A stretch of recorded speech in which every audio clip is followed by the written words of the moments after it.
Hi అండి. అందరికీ నమస్కారం. Welcome to my channel. ఈ వీడియోలో ఇప్పుడే అందిన వార్త. దేశమంతా షాక్ సుప్రీంకోర్టు సంచలన తీర్పు. మరి ఆ వివరాలేంటో ఈ వీడియోలో తెలుసుకుందాము. సో, వీడియోని అయితే ఎక్కడ గాని స్కిప్ చేయకుండా ఎండ్ వరకు చూడండి ఫ్రెండ్స్. అప్పుడే ఇన్ఫర్మేషన్ పూర్తిగా అర్థమవుతుంది. అలాగే ఈ వీడియో చూస్తున్న ప్రతి ఒక్కరు వీడియోకి ఒక లైక్ చేయండి. ఈ వీడియోని తోటి ఉద్యోగ పెన్షన్ మిత్రులతో అయితే షేర్ చేయండి. కొత్తగా మన ఛానల్ చూస్తున్న వాళ్ళు సబ్స్క్రైబ్ చేసుకున్నట్లయితే దయచేసి మన ఛానల్‌ని సబ్స్క్రైబ్ చేసుకోండి. దీని ద్వారా నేను చేసే లేటెస్ట్ వీడియోస్ అన్నీ మీ వరకు రీచ్ అవుతాయి. ఆలస్యం చేయకుండా మనం వీడియోలోకి అయితే వెళ్ళిపోదాము. ఫ్రెండ్స్ ఇక విషయానికి వచ్చినట్లయితే సుప్రీంకోర్టు ఒక సంచలన తీర్పు అయితే విడుదల చేయడం జరిగిందండి.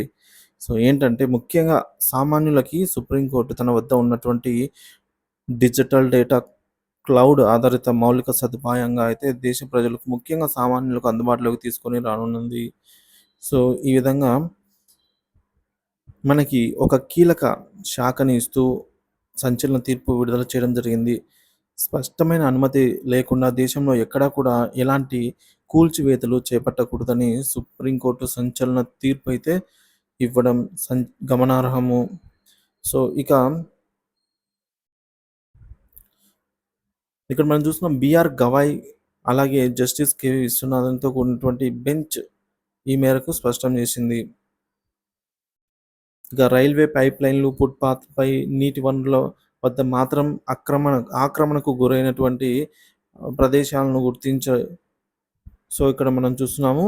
సో, ఇలాంటి ప్లేసులను తప్ప వేరే ప్లేసులను కూల్చివేత చేపట్టడానికి అనుగుణంగా అయితే జరుగుతాయని చెప్పేసి బెంచ్ తీర్పు ఇవ్వడం జరిగింది.